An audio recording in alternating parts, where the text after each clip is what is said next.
Antoni Ros Marvà és el degà dels directors d'orquestra al nostre país. Mestre de mestres, Ros Marvà és un músic en tota l'extensió del terme. És algú que fa música, que la interpreta o la dirigeix, però també que l'escriu i l'arranja. Aquest capítol de Paperets vol ser d'alguna manera un homenatge a un nom imprescindible de la música del nostre país, com és el mestre Antoni Ros Marvà.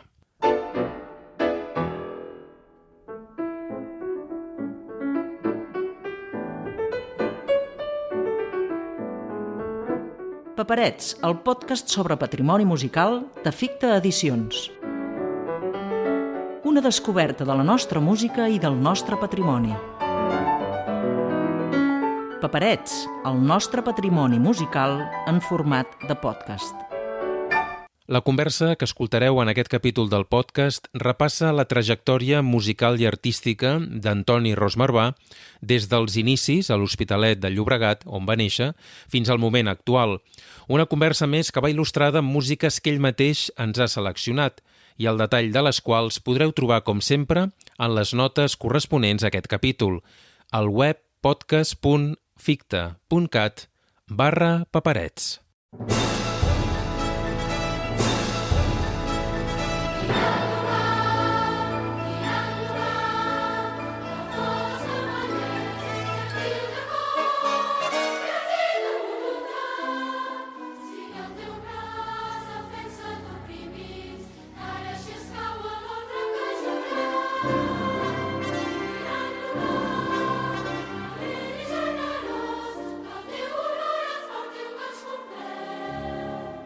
Bon dia, mestre. Bon dia. Antoni Ros Marvà, músic, pianista, director d'orquestra, arranjador, compositor... Per quin ordre? Ai, Déu meu. Músic. Esclar, quan jo vaig començar a estudiar música era perquè m'agradava la música, encara que en aquell moment no sé per què m'agradava, perquè va ser a partir de que a l'escola ens feien cantar aquelles cançons del mestre Llongueres, Però m'agradava molt. La professora, jo era molt petit, devia tenir 6 anys, una cosa, 6-7 anys, aquella professora va veure que entonava, que va dir als meus pares que, en fi, doncs que li semblava que tenia bona oïda i van començar a ensenyar solfa. Però en aquella època, Déu meu, què és el que havia escoltat jo? El que cantàvem en aquell moment. I alguna cosa per la ràdio que em feia una certa gràcia quan es tocava alguna cosa que era molt de tant en tant, però sí que havia sentit el trio de l'Arxiduc tocat per Tibó, Cortó i violoncel, perquè el nom de Casals veritablement en aquell moment no l'anunciaven. Estava Eren prohibit. èpoques molt difícils aquelles. I tant. Antoni Ros Marvà va néixer a l'Hospitalet. Sí, a l'Hospitalet de Llobregat, exactament el 2 d'abril de l'any 37, en plena guerra. Déu-n'hi-do. Déu-n'hi-do. 15 anys tan difícils. No hi havia tradició musical a casa seva?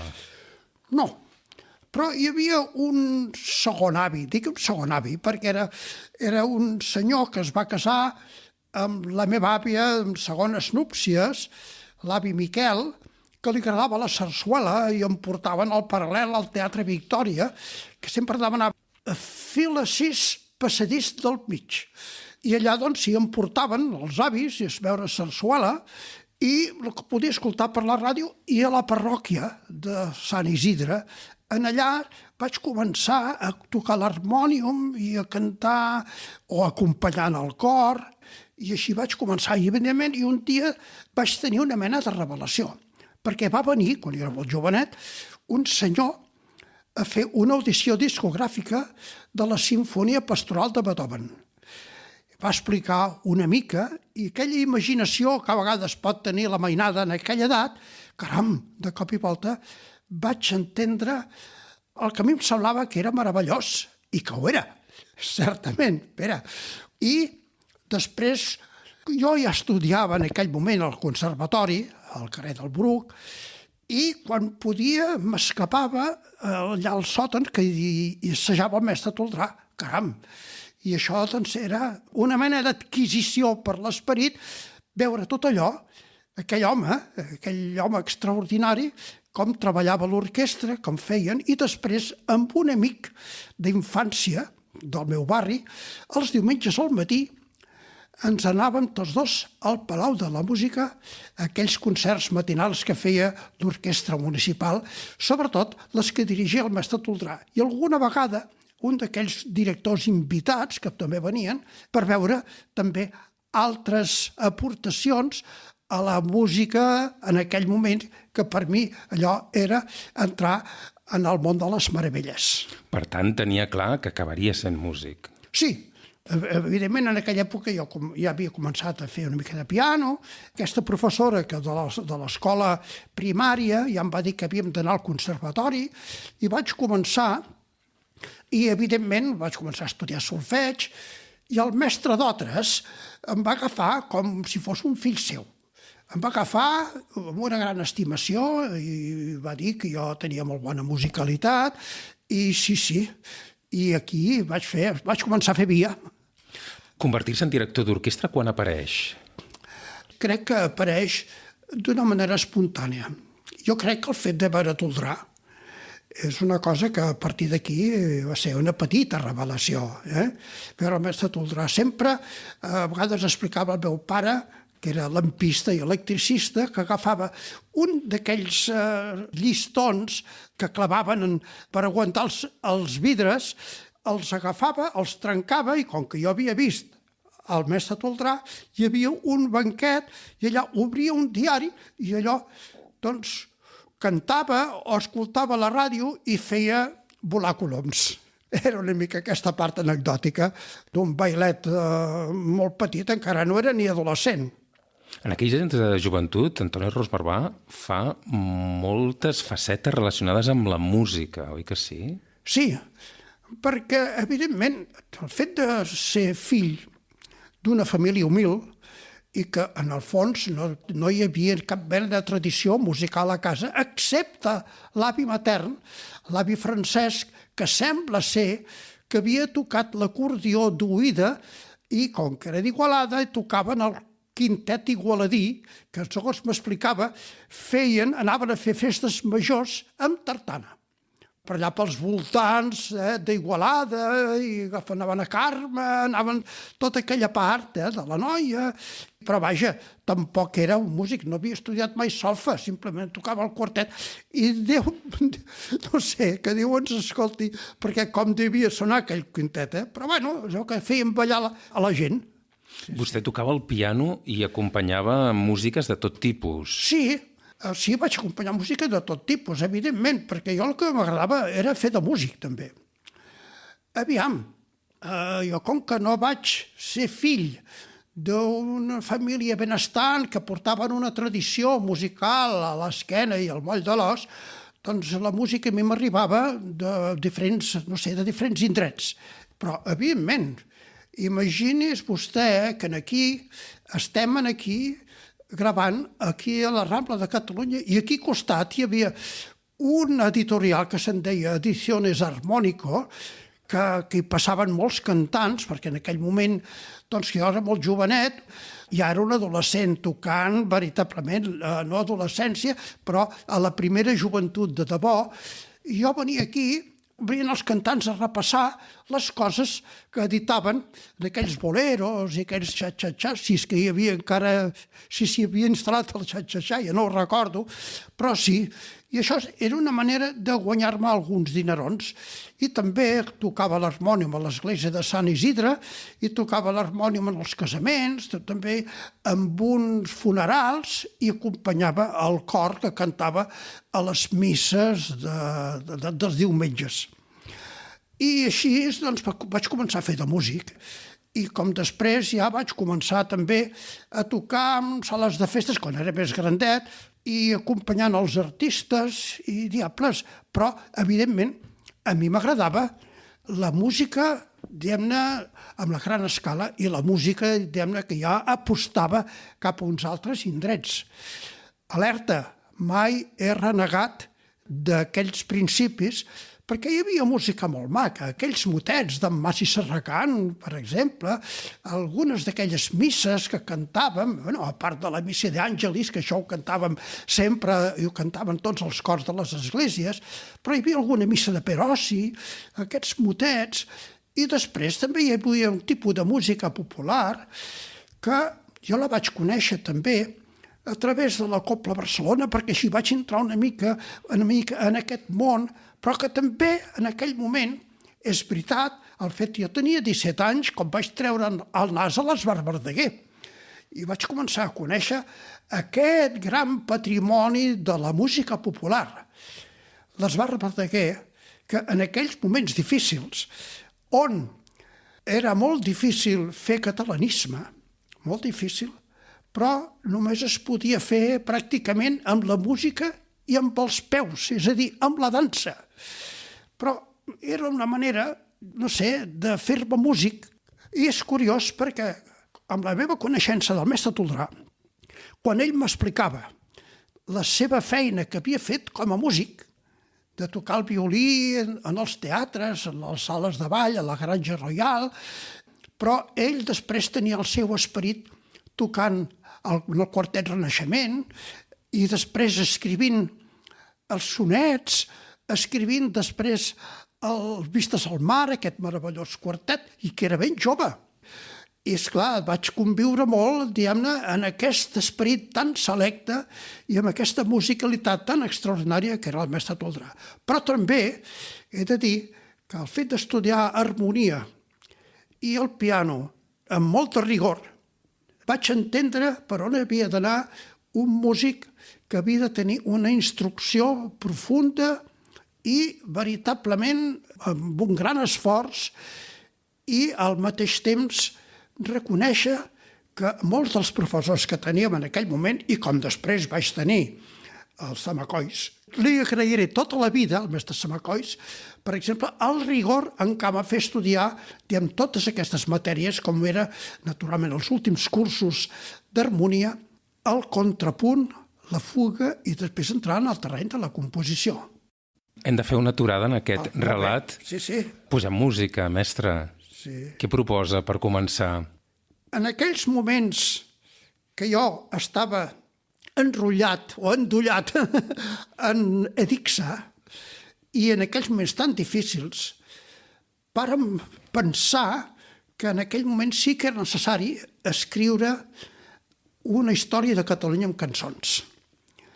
I en aquell moment, evidentment, el gran amic que tenia, i a més, veritablement, una persona que feia una militància extraordinària pel catalanisme, que era en Jaume Piques, que al mateix temps jo el vaig conèixer en la seu de l'Esbart Verdaguer, que després va venir un contacte familiar. No em va...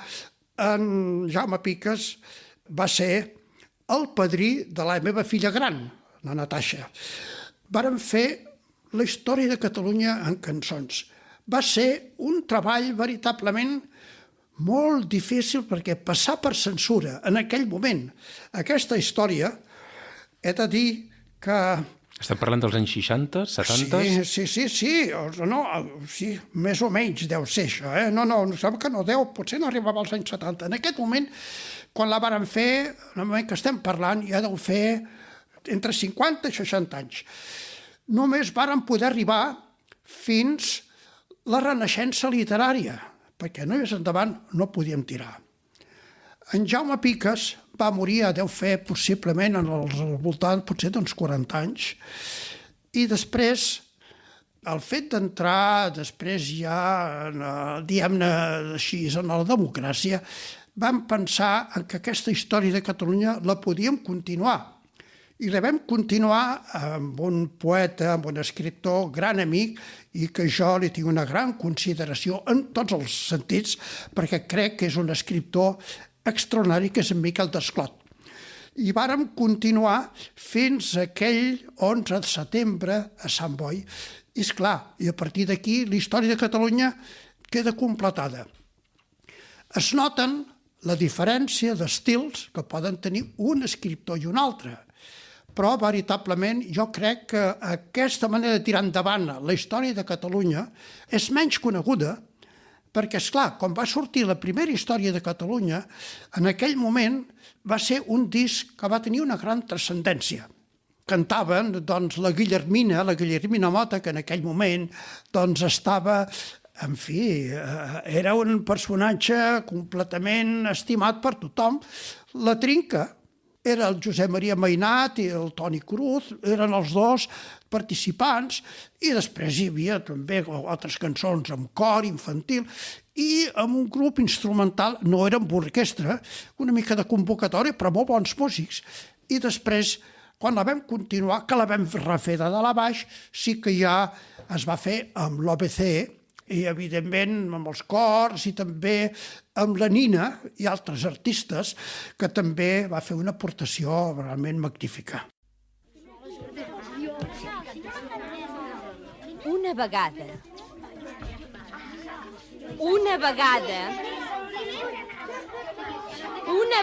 hi havia... Un conte, veniu tots, un conte!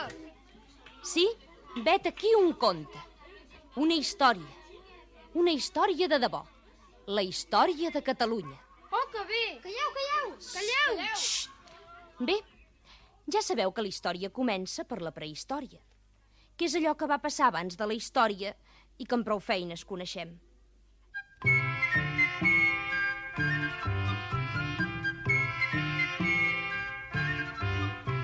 Per allà a la prehistòria vam tenir uns avantpassats que es van cobrir de glòria, tot pintant retrats, ficats dins d'una cova. Vinga, guixa, les parets no tenen foc ni roba i es pelen de fred. Tot això passava abans que fossin catalans i pels boscos i pels prats trobaves quatre gats. La mar era més blava, la gent és que feia olor i encara no es parlava de televisió.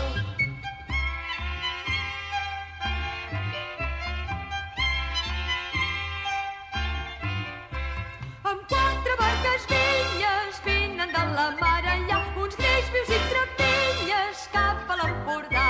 Si són com unes fures, tot regatejant els preus, també fan escultures pels nostres museus. Tot això passava abans que fossin catalans i pels boscos i pels prats trobaves quatre gats.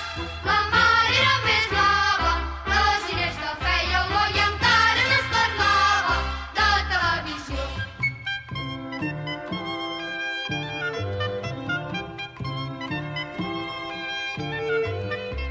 Al cap de poca estona el romanç s'ha presentat i al Camp de Tarragona fan una ciutat. Per tot inventen regles i xerrem tots en llatí, que es tornarà pels segles al parlar d'aquí. Tot això passava abans que fossin catalans i pels boscos i pels prats trobaves quatre gats. La mar era més blava, la gent és que feia olor i encara no es parlava de televisió.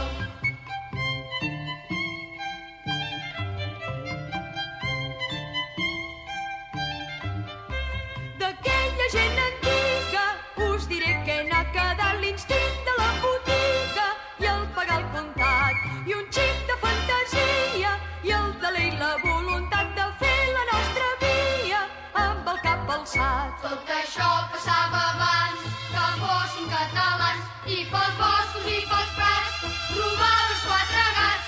La mar era més blava, la gent és que feia olor i encara no es parlava de televisió. Paperets, el podcast sobre patrimoni musical de Ficta Edicions.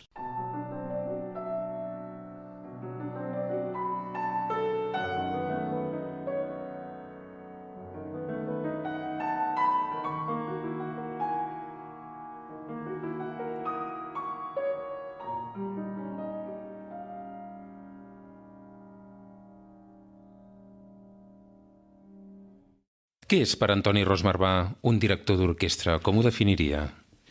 És molt difícil de definir. És molt difícil de definir perquè també com a pedagog, la pedagogia també ha estat un gran mestre per a mi.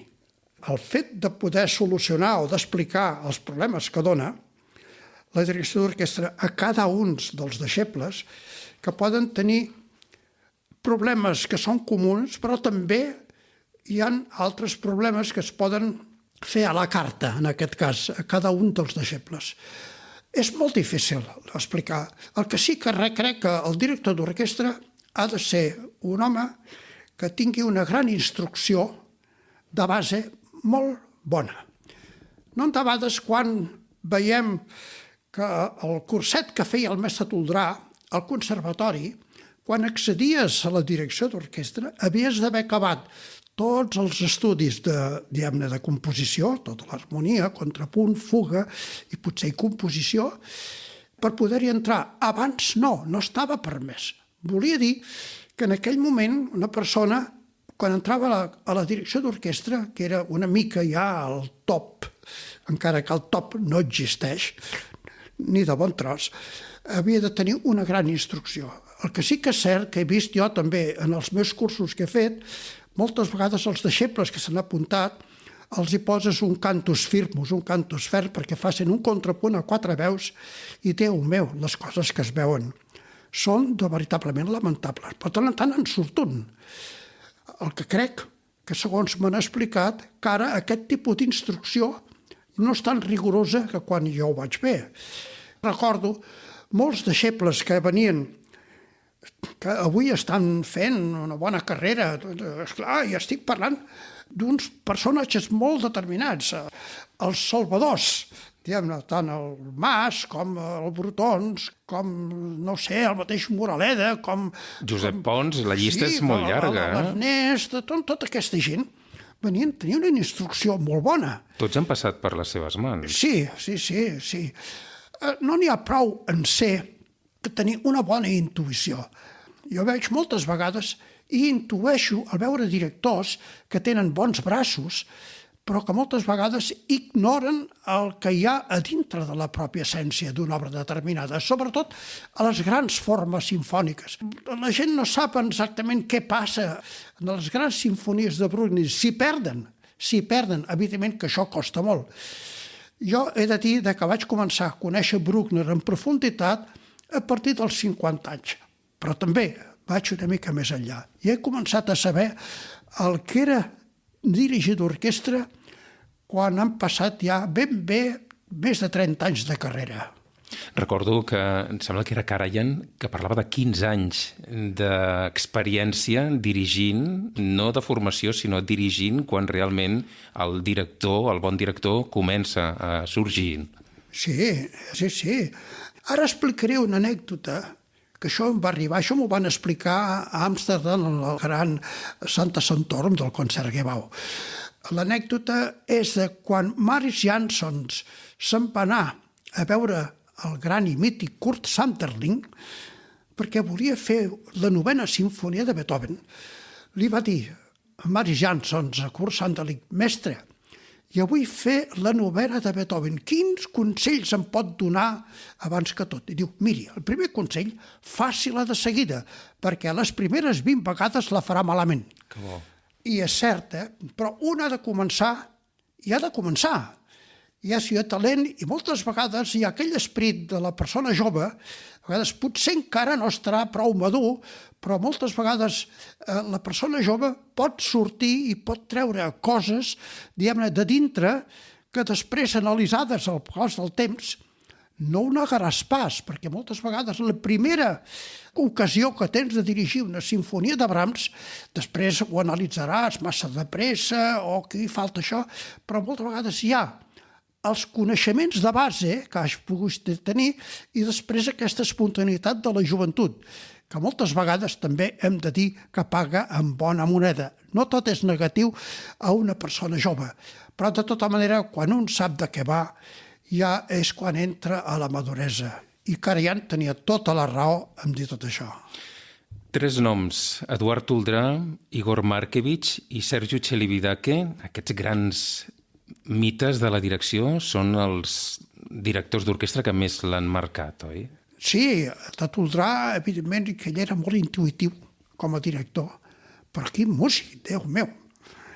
les converses que vaig fer amb ell, a partir de quan jo tenia uns més o menys 17 anys, quan el vaig conèixer, que em va tractar, fins que va morir, jo vaig tenir un contacte molt estret amb ell. I el que parlava, i en aquell moment que jo tenia tanta set i afany i gana de conèixer tantes coses, però també de conèixer moltes coses que les persones de la meva edat, diguem-ne, que van néixer a partir de la guerra, desconeixíem.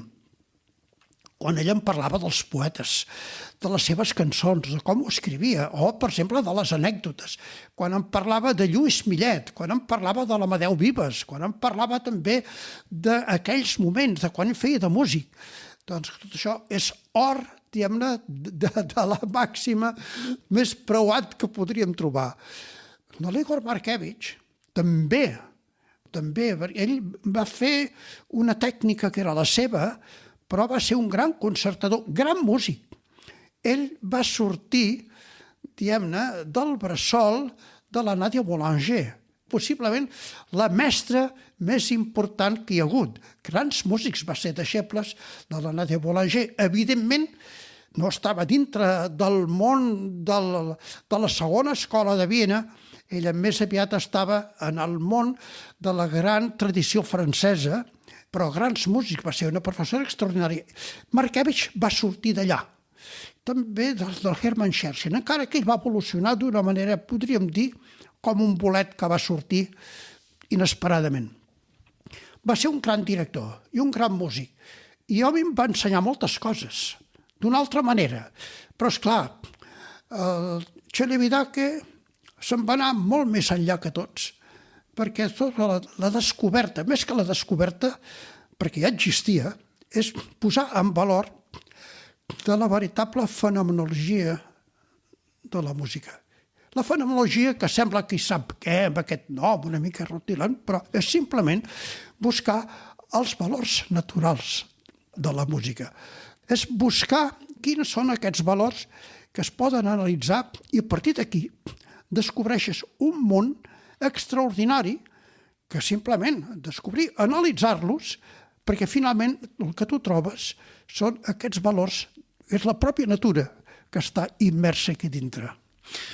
L'ofici de director d'orquestra, podríem dir que és un ofici que s'aprèn amb els anys, té moments bons i moments no tan bons. Què és el millor i el pitjor de dirigir una orquestra, mestre? Després hi ha un aspecte molt important, que és la comunicació amb els músics. No hi ha una recepta vàlida per totes les orquestres i per tots els músics. Hi ha moltes orquestres que hi ha tocadors, instrumentistes i músics. Tot depèn d'aquest barem que després trobaràs si l'orquestra et pot seguir o no et pot seguir.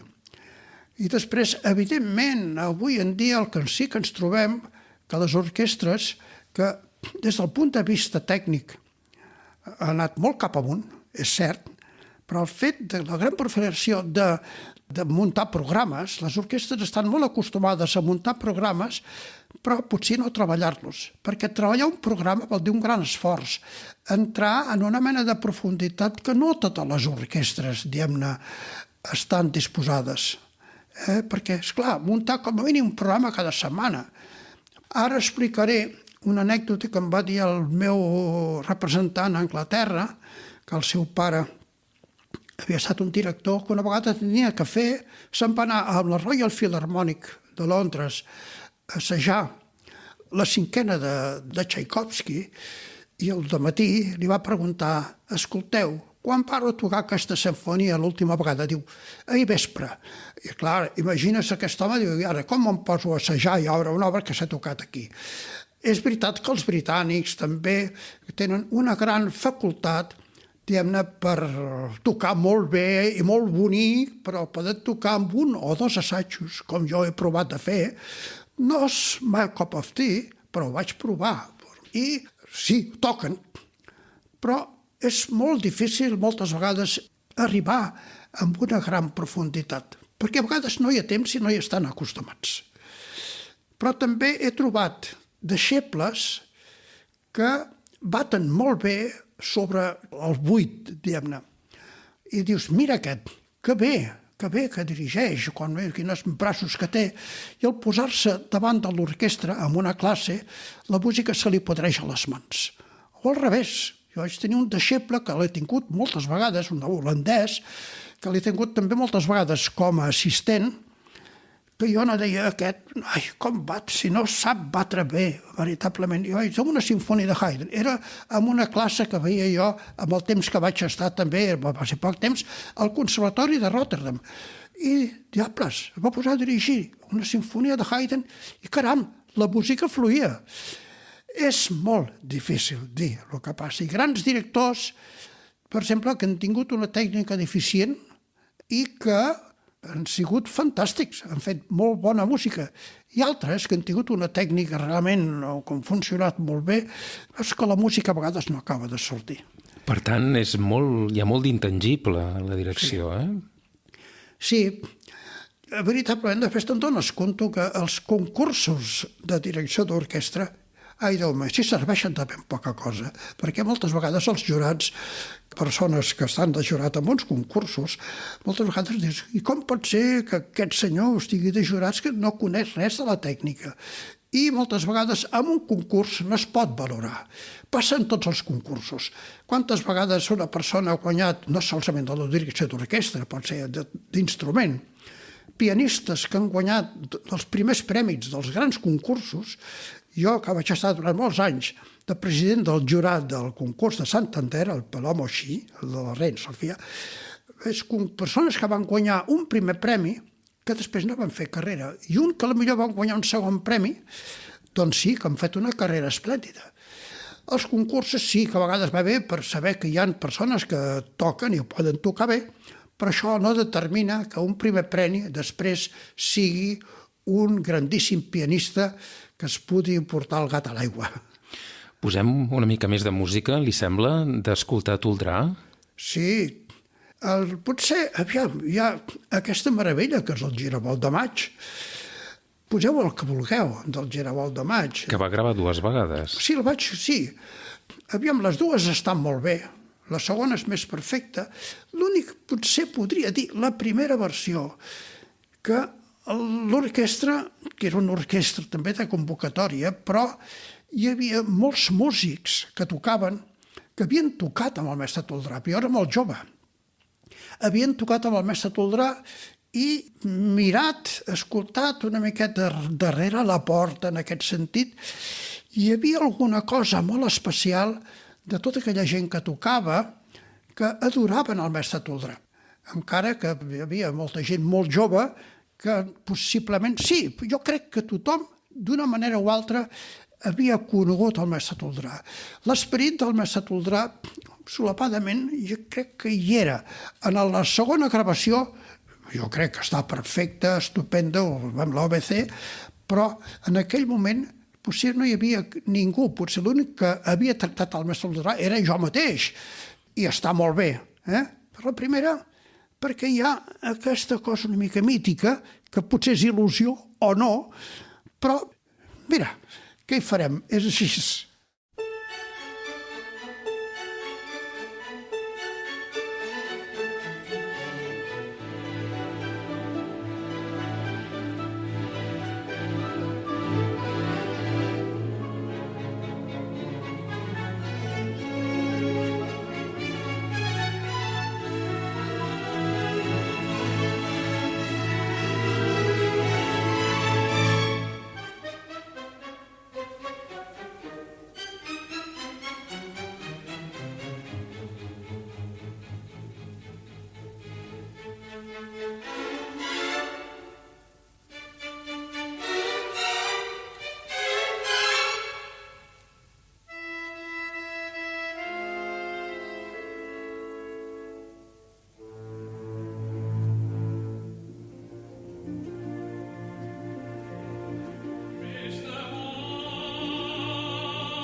Al llarg de la seva carrera, mestre, ha estrenat molta música d'autors d'aquí. Realment, la música catalana ha jugat un paper important per Antoni Ros Marbà. Sí, hi ha hagut música de totes les tendències i també de qualitats molt diverses. Però era la nostra, és la nostra. I és cert, també, hi ha músics que van venir del passat, un passat excels. Evidentment, nosaltres no podem tenir un patrimoni que han tingut aquests grans països, diguem-ne, al món austro-alemany, podríem dir, o també aquest llegat meravellós que tenim de la música francesa. De la música francesa jo crec que ens podem remuntar als músics del Renaixement i després també, ja que estem de música inclús molt bonica, de la música francesa del XIX, i no parlem dels músics del segle XX. I després hi ha aquesta gran troballa de Debussy, que va arribar veritablement a fer canviar una mica l'esperit d'un sistema per crear uns altres apostes, diguem-ne, en la composició extraordinaris. El Debussy, Ravel, i després també aquesta tradició que vam trobar en la música d'aquests països. També, evidentment, en el nord d'Europa. Però nosaltres, la nostra música és una música extraordinària, també que marquen una gran valoració d'un passat extraordinari, però també d'un present que ha volgut ser una carta de presentació i uns músics veritablement extraordinaris. La nostra finestra al món, evidentment, va ser una mica més precària. No la teníem. Aquesta finestra es quedava moltes vegades amb aspectes una mica més casolans, per dir-ho. Però no per això no deixava de tenir un gran valor. I el té. Hi ha músics extraordinaris, per exemple, que ens representen i que també són uns referents de la nostra música. Com és la música catalana? Ara feia referència a la música francesa, la música del centre d'Europa, de la tradició que hi ha en aquests països.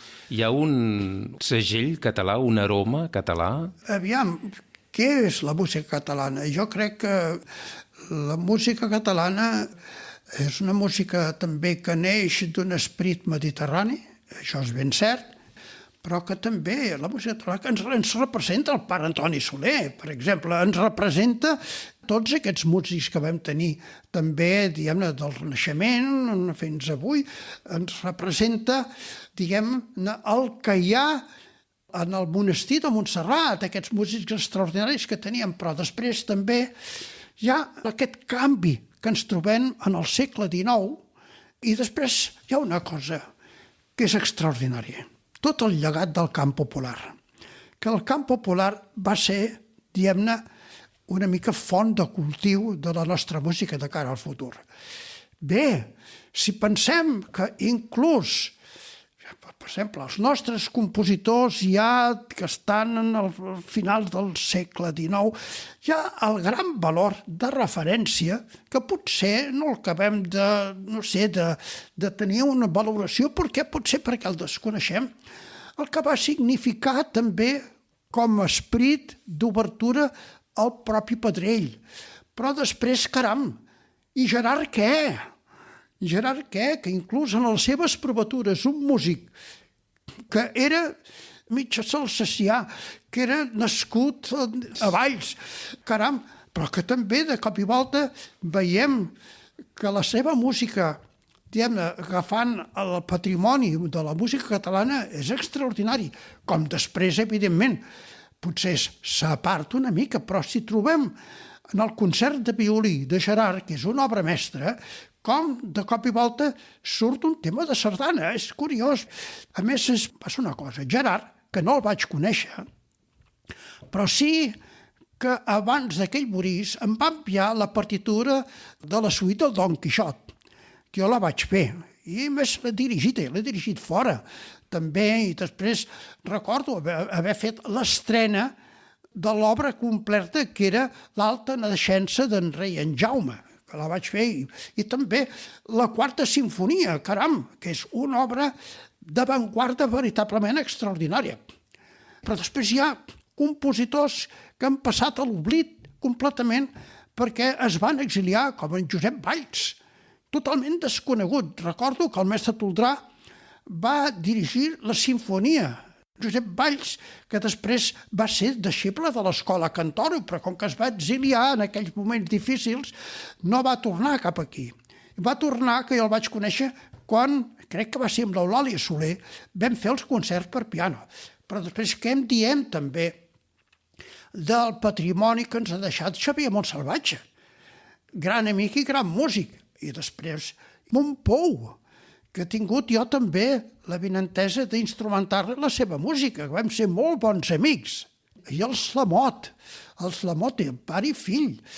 Evidentment, hi ha un ventall de músics que possiblement no han transcendit fronteres enllà, però que són els nostres i que els hem de vetllar, però després hi ha moltes altres compositors, i no vull donar noms, potser, perquè n'hi ha molts que després jo he estrenat, que són els que han fet una gran obertura en aquest terreny de la música més, diguem-ne, posada en la meitat del segle XX i com ara els que han entrat, diguem-ne, en el segle XXI. És la nostra música, l'hem de vetllar, l'hem de valorar.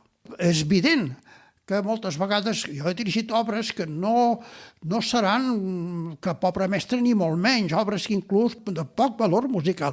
Però com ha passat, diguem-ne, en tots els grans països. Mirem, per exemple, contemporanis de Mozart o contemporanis de Beethoven. Què és el que ha quedat? Sí, han quedat, però estan a l'oblit. La música francesa també, molts compositors.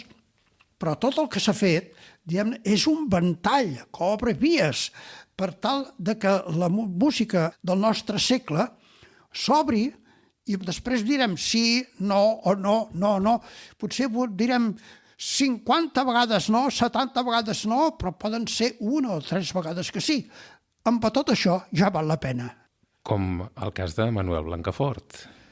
Sí, jo recordo perquè es va fer un concurs a l'Orfeó Català de composició i Manuel Blancafort va guanyar amb l'oratori Verge Maria, que va estrenar l'Orfeó Català, dirigia el mestre Lluís Maria Millet.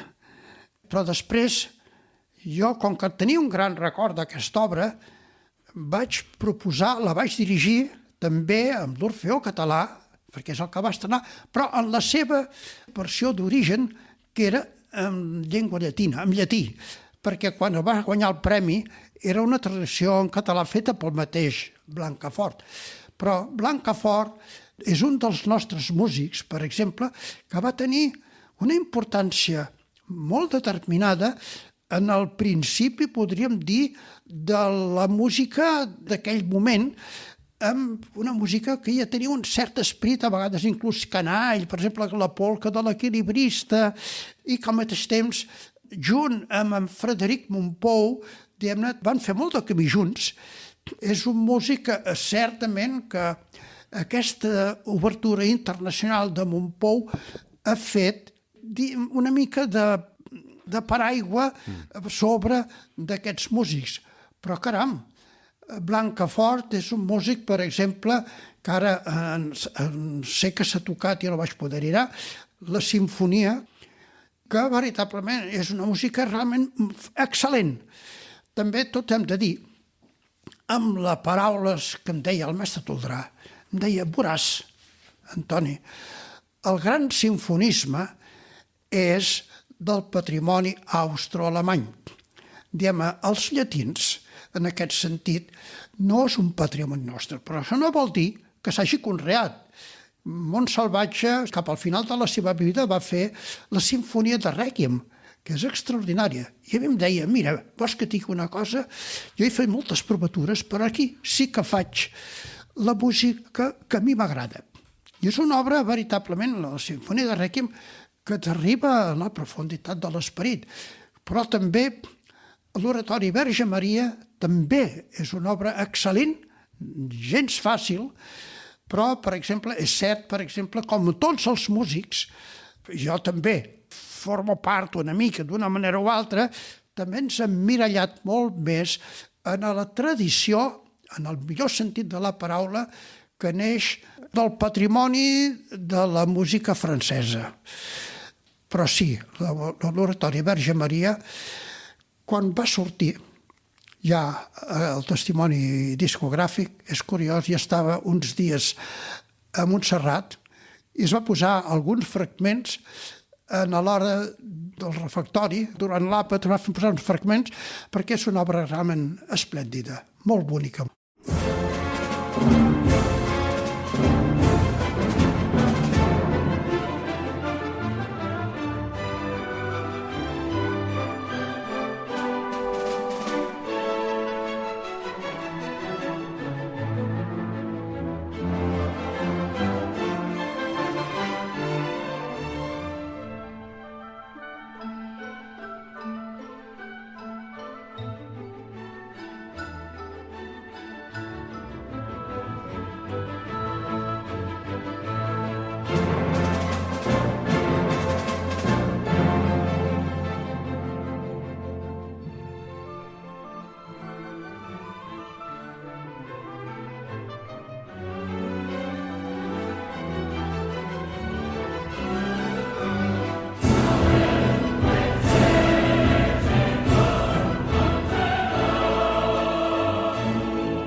Per què costa tant escoltar en directe obres importants del nostre passat musical, Antoni?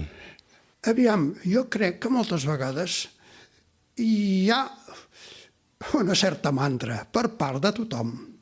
O, per exemple, això ens passa bastant a nosaltres, els llatins, i als catalans també ens passa, de dir no donem importància al nostre repertori. A vegades fa mandra, i és cert que moltes vegades hi ha hagut compositors ja més vanguardistes que han volgut tirar per altres camins, però patrimoni nostre hi ha música molt vàlida que tampoc és tan difícil d'escoltar.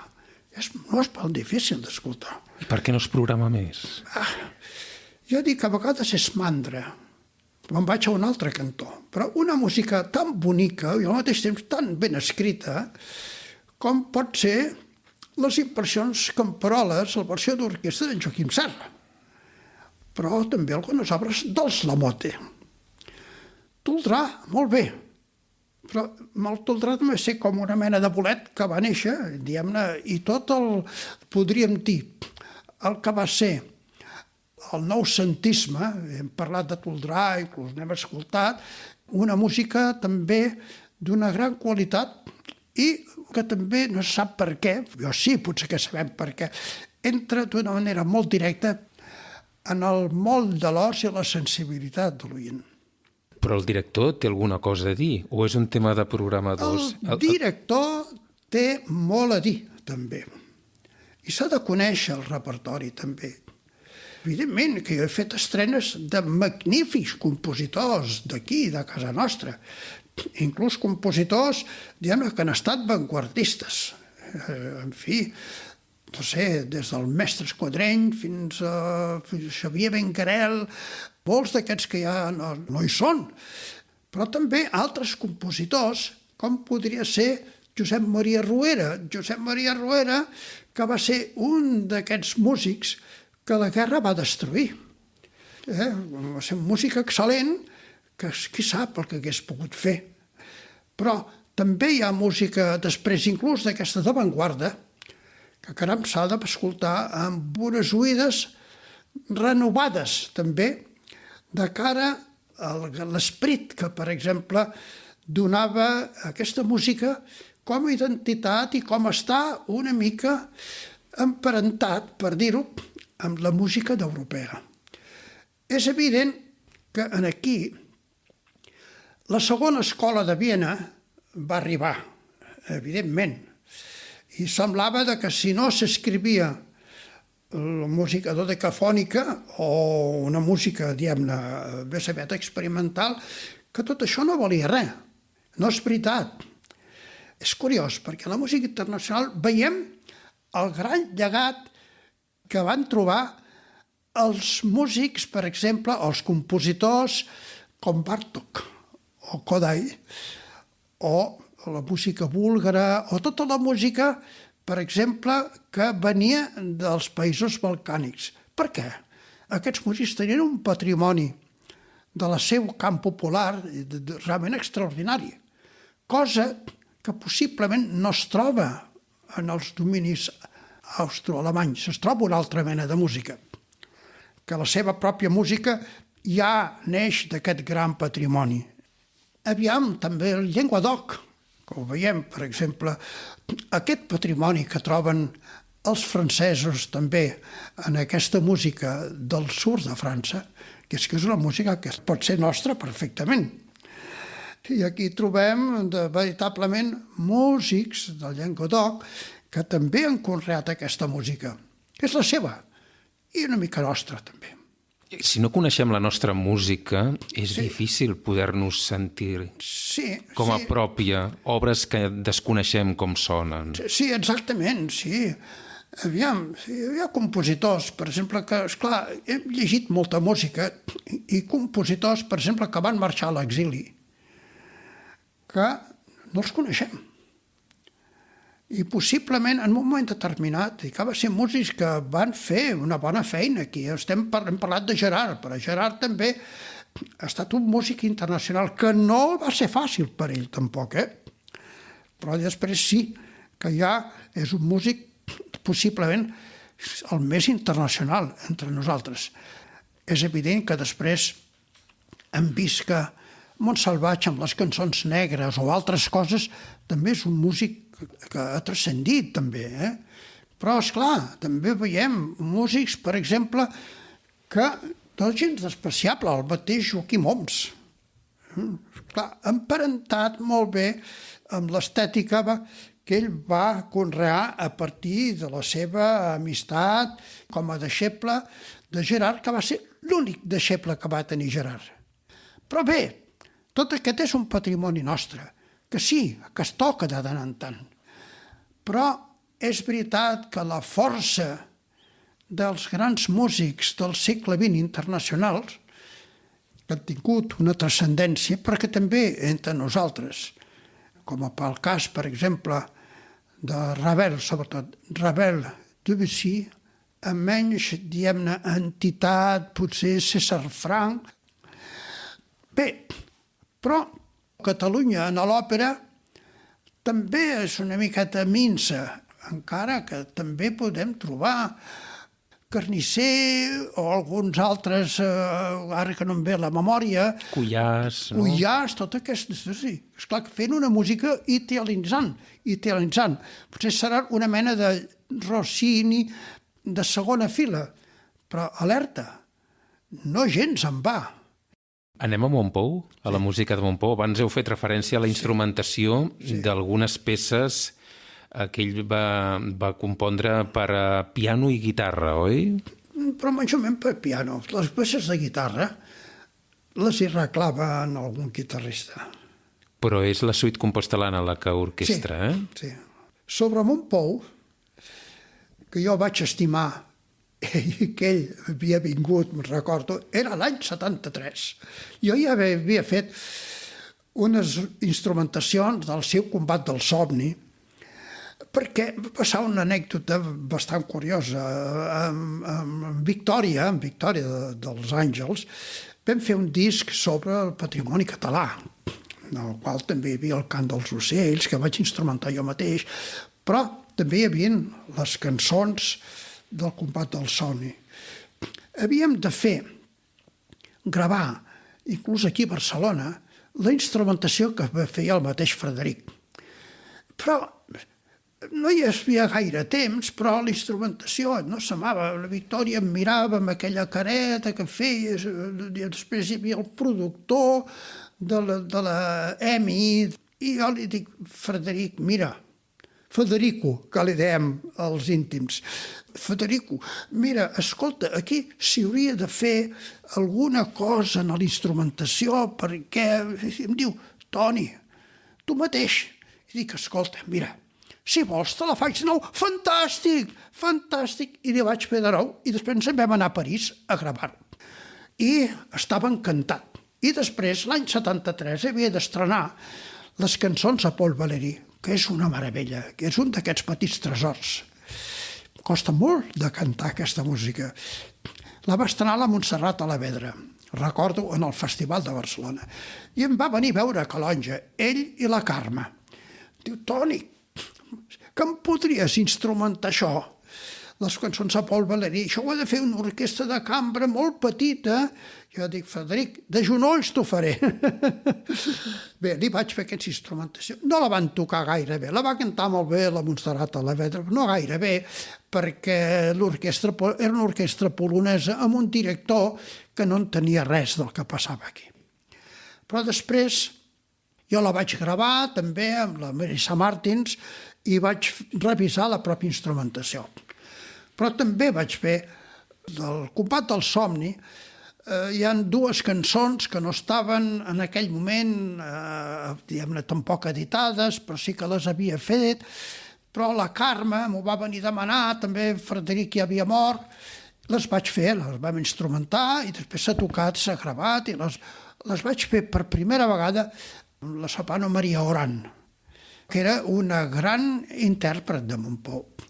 Com que en aquell moment jo era el director de la Real Filharmonia de Galícia, se'm va acudir que de la suite compostelana per a guitarra, que parla de Compostela, jo estava a Compostela, però que va fer en Frederic per l'Andrés Segovia, se'm va acudir de poder fer una versió orquestral.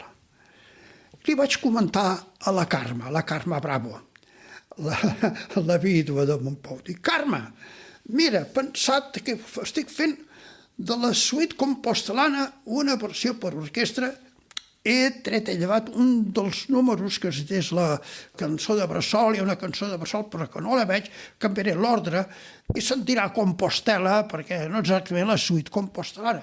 Diu, Toni, vols dir una obra de guitarra per orquestra? Diu, Carme, sí, Carme, ja veuràs. Va venir, va ser molt graciós, però la vam invitar que vingués a Santiago de Compostela, la vam instal·lar allà a l'Hostal dels Reis Catòlics, va venir a l'assaig general, ho vam tocar, I, quan va acabar l'assaig general, s'aixeca i crida «Bravo! Bravo!» Diu «Toni, no he pogut pensar mai que una obra de guitarra funcioni tan bé per orquestra». Diu «Que bé!» Doncs mira, Carme, està fet amb tot l'amor i l'estimació que en tota hora he tingut i tinc per en Frederic. Per en Federico, que tu dius. I així és, Pere, és així com va anar.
Parlem del compositor Antoni Ros Marvà. Hem vist aquestes vessants d'orquestrador, instrumentador, arranjador. El compositor ha estat sempre present? Ha estat present en coses molt puntuals, perquè, evidentment, la meva carrera de director d'orquestra, doncs, a part de les meves titularitats que he tingut, després he hagut d'anar amb la maleta amunt i avall, i amb avions aquí, sales d'espera... Però compositor, home, aviam, doncs vaig fer coses que podien servir pel país. Vaig fer 3 cantates per infants. La primera, que era el Tirant-lo Blanc, amb la Núria Albó. La segona, que era el concert desconcertant amb en Miquel Desclot, que abans he anomenat. I també la tercera, 7 dies que van canviar el món, amb text de Ramon Solsona, que és una cantata completament diferent. De tota manera, aviam, jo quan he fet les cantates sempre les he fet en temps de lleure, és a dir, com feia les vacances i tot això, com també altre tipus d'obres que havia fet, alguna sardana, i així esparsa de tant en tant, però aquesta mena de faceta meva de compositor no vaig contemplar mai de fer una obra, podríem dir-ne, de creació. era, com si diu, el país necessita posar-se al davantal i treballar pel país. Les cantates infantils s'han estrenat sempre amb una gran munió d'infants, unes més que altres, i també és veritat que quan m'han parlat tantes vegades pot venir una persona, com ha passat, per exemple, altres persones que han cantat amb cors, el Josep Vila, per exemple, director de cor, que ho havien cantat, i altres. El Martí Ferrer, de Ficta mateix, té un També, gran record d'una d'aquestes exactament, cantates. Sí, també. Això fa il·lusió, no, mestre? Sí. Jo vaig cantar el Tirano o altres que hem cantat el concert desconcertant.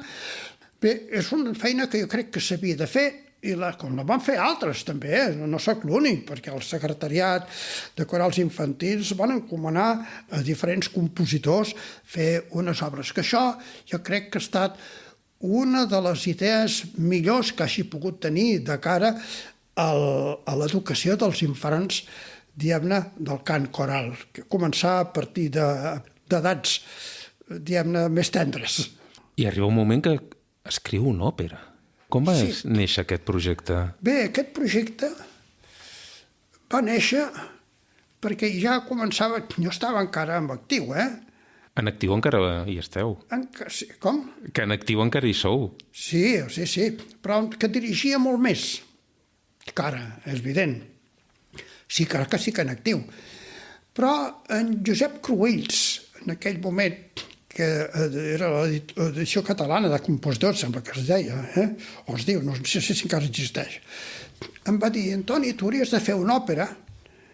Diu, coneixes Walter Benjamin? I jo dic, sí, evidentment, però pensa que a Portbou hi ha, perquè ell tenia un apartament a Portbou, pensa que a Portbou hi ha la tomba i hi ha també el memorial a Portbou. Sí, ho conec. Que està plena de visitants, diguem-ne, de tot el món, que venen a retre homenatge a Walter Benjamin. Per què no escrius una òpera sobre Walter Benjamin? Home, o sigui que havia llegit alguns dels assaigs de Benjamin, però no se m'havia acudit, però després saber, començar a conèixer la seva vida i tot això, vida i miracles, i la gran transcendència que va tenir en el món de la cultura. I després també el fet de que morís a Portbou el setembre del 1940, sí, vaig creure que podia ser. Hi havia una altra persona important que en principi no diré el nom perquè és massa important i que mereix tot el reconeixement i esforç, però que el projecte li venia una mica en aquell moment. Jo vaig parlar de tot això amb l'Antoni Madigan, gran amic meu, que és el que va fer el text en anglès. El llibret. El llibret. Que coneixia molt bé Walter Benjamin i vam començar a pensar a vestir l'òpera. I ell, com que Toni Madigan, que va morir ara deu fer uns 3 anys, era com un personatge del Renaixement. Era bon músic, era guitarrista, però també era un home que va estudiar a Cambridge, era nord-americà, perquè va venir aquí a Espanya, va venir aquí a Catalunya també, perquè venia d'una família molt bona, però també que es va guanyar la vida aquí, anant a la barema, per això ell inclús parlava una mica de català, parlava 6 o 7 idiomes, però havia estudiat flauta, va estudiar piano amb Maria Canela, aquí, però també va estudiar a Cambridge, pintava molt bé, un gran conversador, i i ell, que a més havia fet teatre, i inclús havia estudiat ballet, i havia estat, em sembla, en aquella època va impartir uns cursos, crec que en l'Institut del Teatre, sobre expressió corporal. I ha fet un llibret magnífic, que té un gran esperit teatral, del qual Benjamin, queda molt palès, i al mateix temps és un retrat del que passava a Europa a partir dels anys 30, una mica abans, que és el creixement del nazisme. En l'òpera sí que hi ha personatges com la Hannah Arendt, però com també Bertolt Brecht.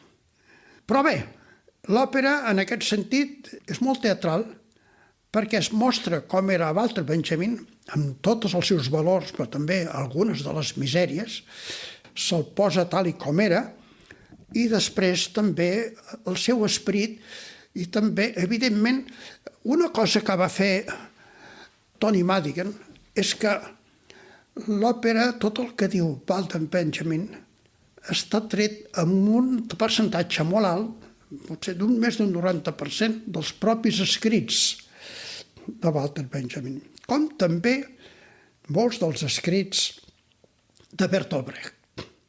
I és una òpera que sí, que a mi em va costar uns 6 anys de treball, i últimament, quan jo ja dirigia menys, ja l'obra la vaig acabar el 2016.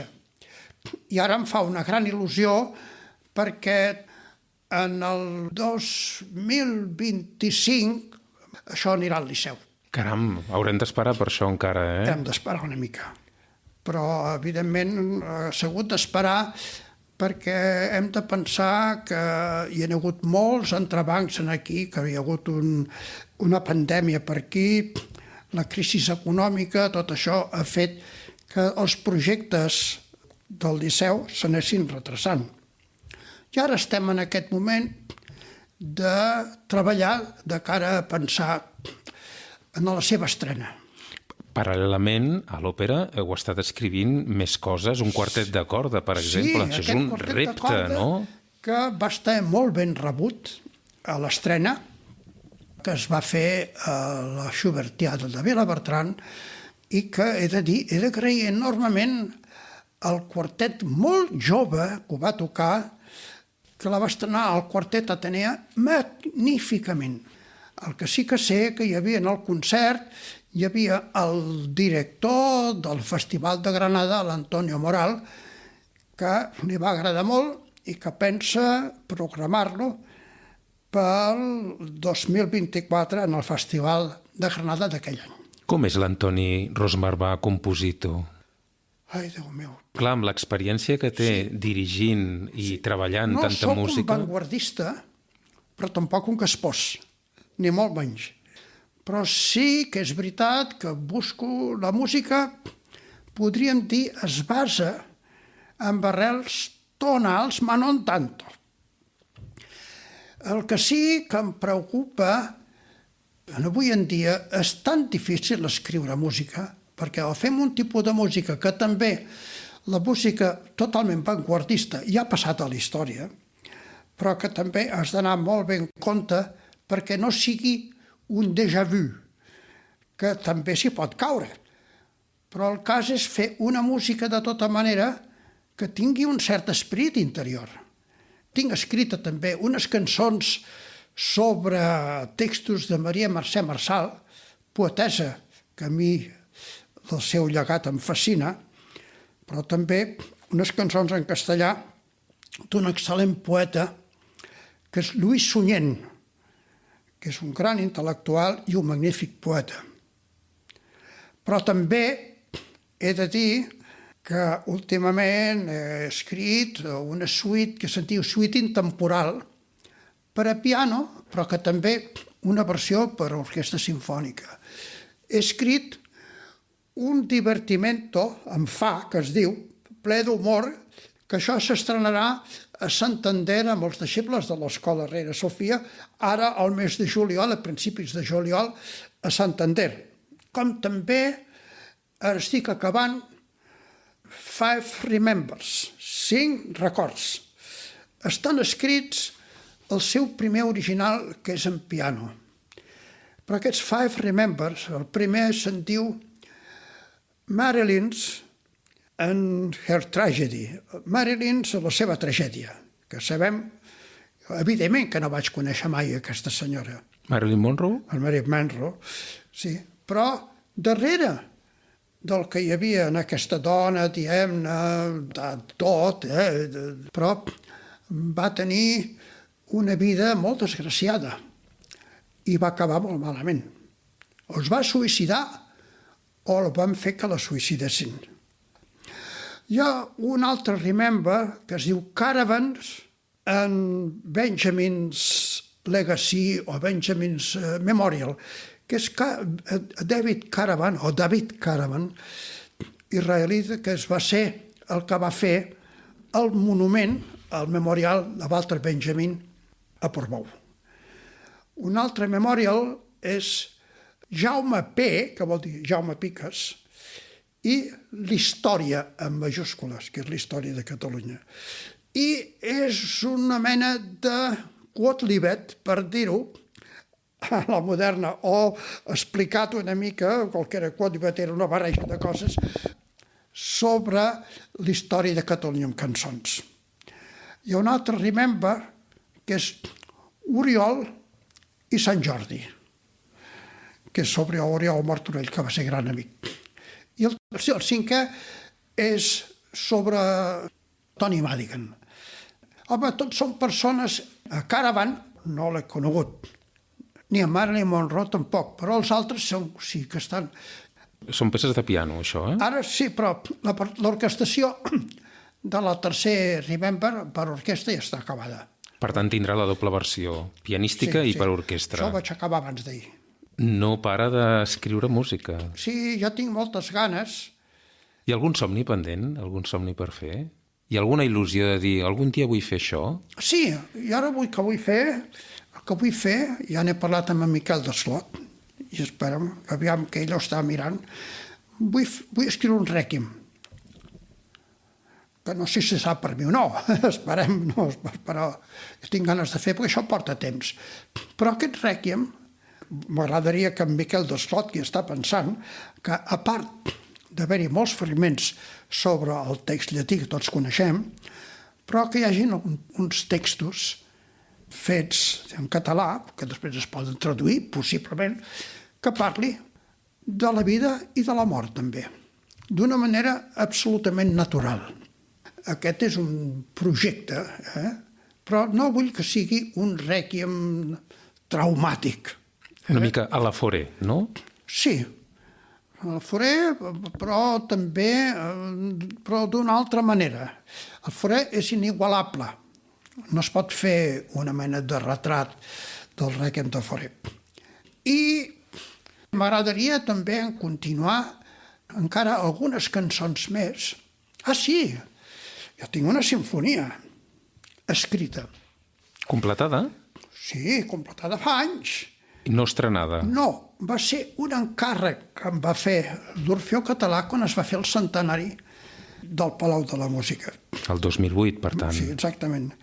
Sobre diferents poetes, que hi ha 2 textos de Miquel Desclot, excel·lents, un text d'un japonès del segle XVI, em sembla.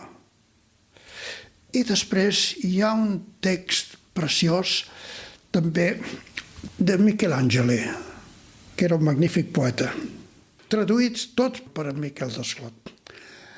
Quan ho vaig fer i ho va veure Josep Vila, en aquest moment que era director del cor, em va dir, Antoni, no tinc l'Orfeó en aquest moment per fer aquesta part vocal, que és molt complexa. És per 2 solistes, per tenor, baríton i gran orquestra. Potser el Palau potser queda una mica petit l'escenari perquè és orquestra molt gran i el Palau, que tots el direm, però a mi se'm va endur per endavant l'il·lusió de fer una obra. És una obra que està més o menys sobre els 30 minuts. Tant de bo, algun dia la puguem conèixer. Sí, però sé que és molt difícil. És molt difícil per l'orquestra, no tant, però pel cor és molt difícil. I pels solistes també. Podríem estar conversant molta més estona, però en algun punt ho hem d'aturar. Posem una última audició, mestre. Home, hi ha aquestes cantates infantils que, evidentment, estan fetes amb molta il·lusió.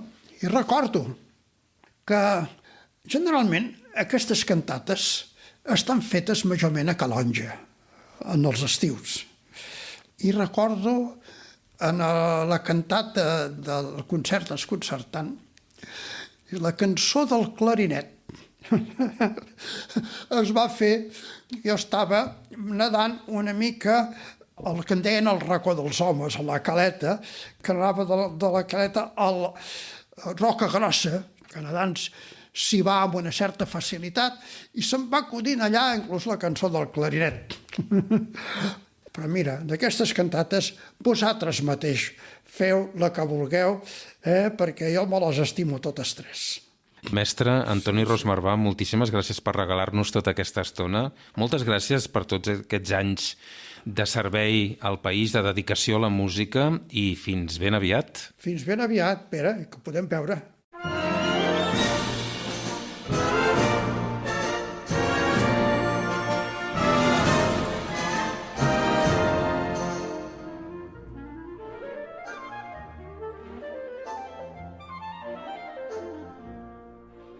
Com que sóc un clarinet, de la boca a l'esquelet, m'ensabono cada dia la lluent anatomia.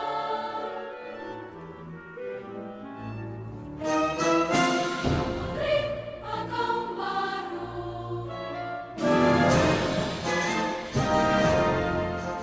no voldria que en Barro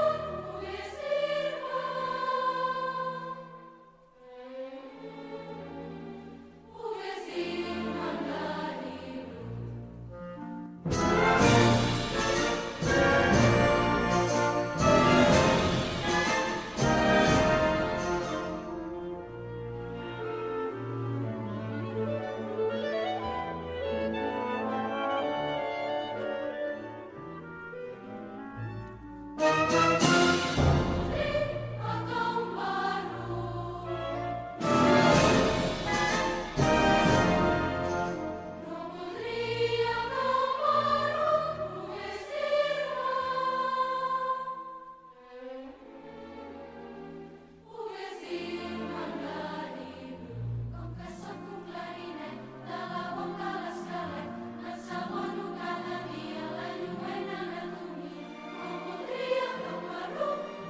dir-me,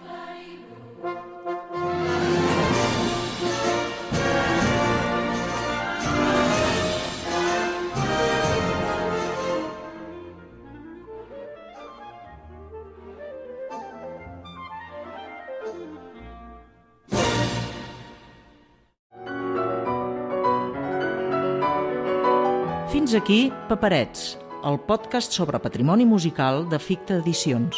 Si us ha agradat, sapigueu que podeu trobar aquest i altres capítols al web podcast.ficta.cat i també a les plataformes de podcasts habituals. Fins al pròxim capítol.